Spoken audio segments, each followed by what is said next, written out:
Amazing performance tonight, Grant.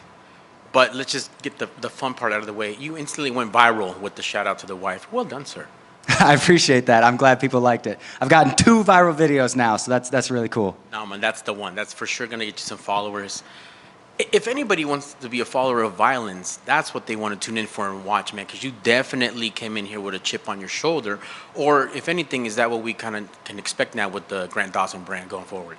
Yeah, my number one thing in this sport is become a world champion, and I think exciting guys get to jump the line. I don't have to change my style to be more exciting, and I'm going to tell you that in my last fight, my number one priority was to get the win. I don't care how boring it was. I don't care if I get the fit. Just get the win, get off of that loss to Bobby Green, get back in the win column.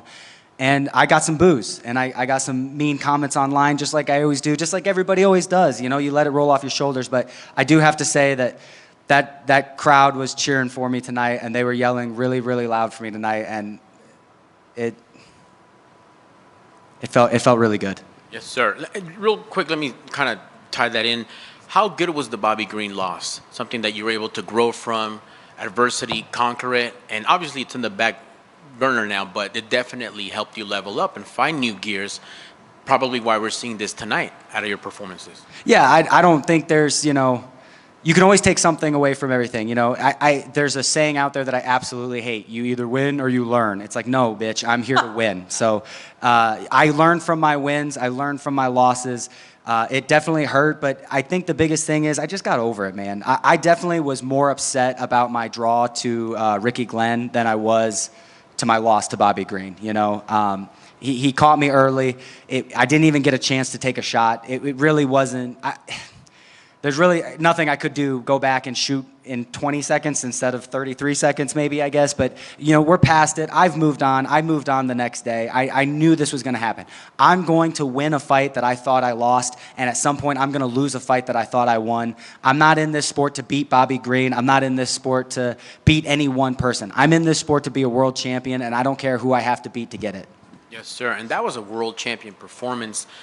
I know some people could care less about odds, but you were a 5-1 betting favorite. Absolutely looked like it, just demolished it.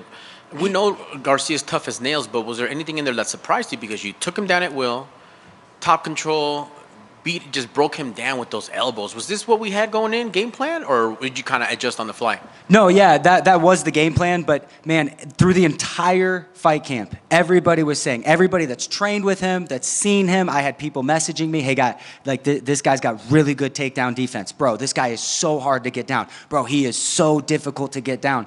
And it was just like, even the UFC was kind of saying, like, dude, this guy's got really good takedown defense. I think we're going to see Grant get pushed for a second here. And I come into that with the mindset that I might not be able to get this guy down. But I think what separates me from everybody else in this division is I don't get discouraged. I'm a problem solver. He can set up his board. I'm going to break it. I'm going to get that takedown at some point, whether I got to take 1, 2, 10 shots, doesn't matter. I will eventually get the takedown. I will eventually figure you out, and I will eventually break your board.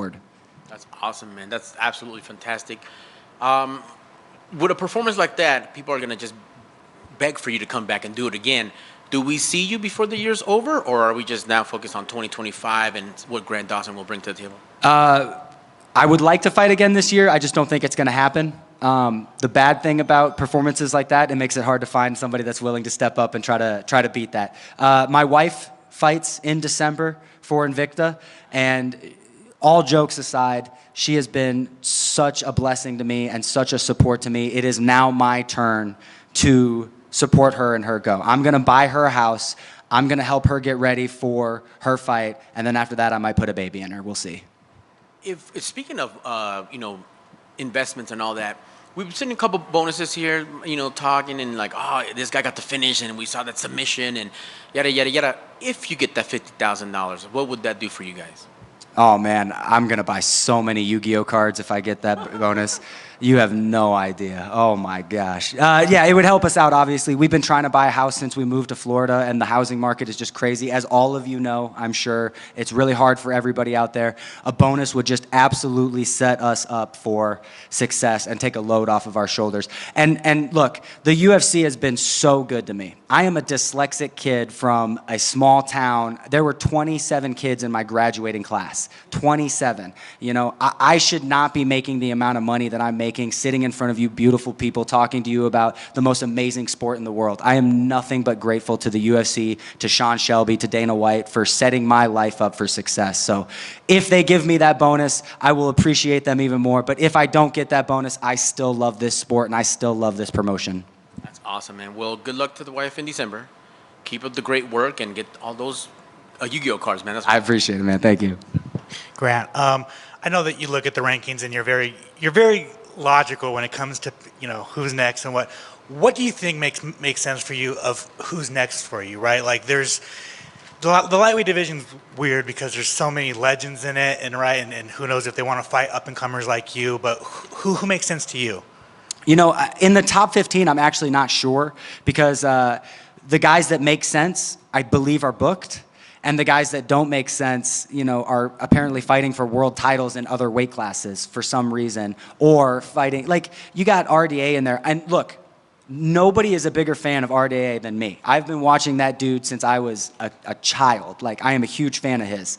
He should not be in the rankings at 155. He's fighting at 170. He's fought at 170. He has openly said that he is not fighting at 155 anymore. Get him out of there. Put me in. If I don't get a top 15 guy next, the fight that makes the most sense to me would be Jakar Close. I have 2 losses in my professional career, and he's beaten both of them. So that would be a fight that would really get to prove to people how much better I've gotten since then. I'll throw out like a Benil Dariush. Do you like that match? I would love to. I was going to call him out, but I heard he got booked. So that's what I heard. I don't know if that's true. This is not me dropping news. I heard he got booked. I was going to call him out tonight. And then, like, literally a week ago, I heard he got booked, so I was like, well. Don't know, like Jalen Turner.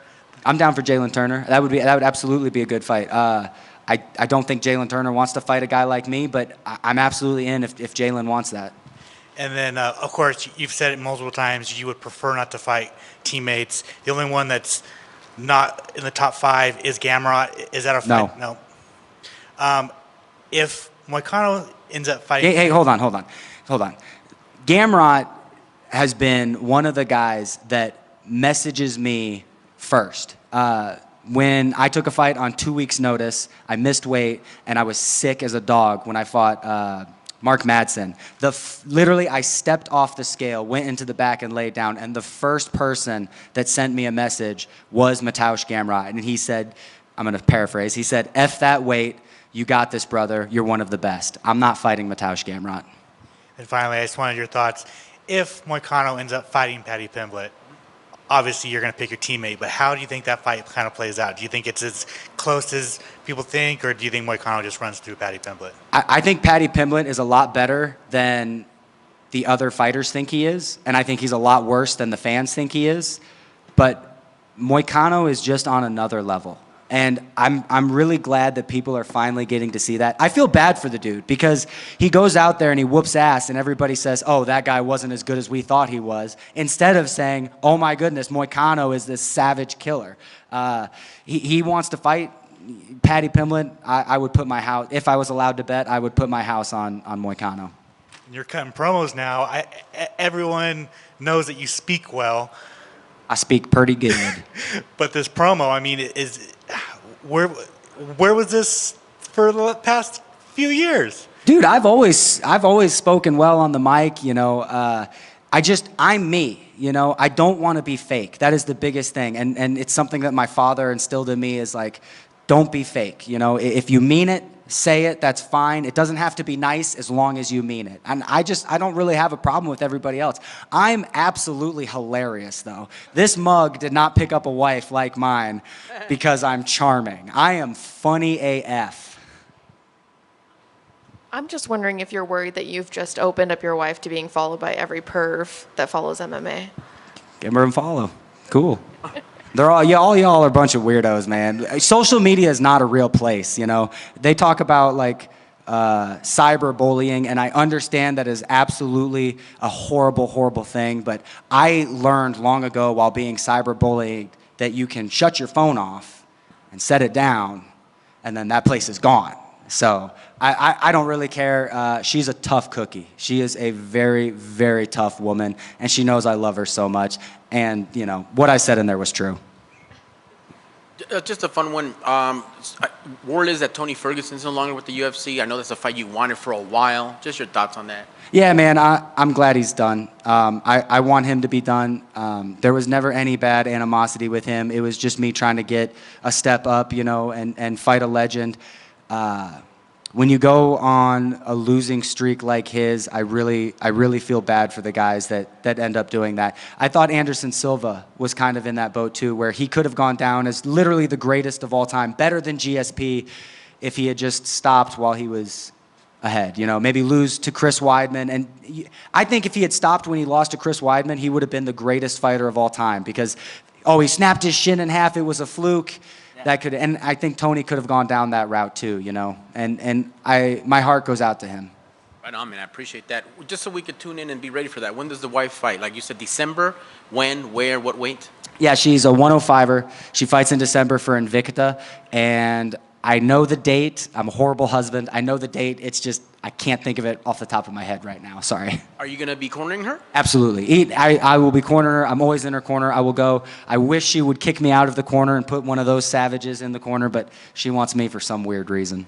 Man, well, let's make it back-to-back wins for the Dawsons. Heck yeah. Dawson tribe. Thank you, sir. Awesome. Shout out to Fight Bananas.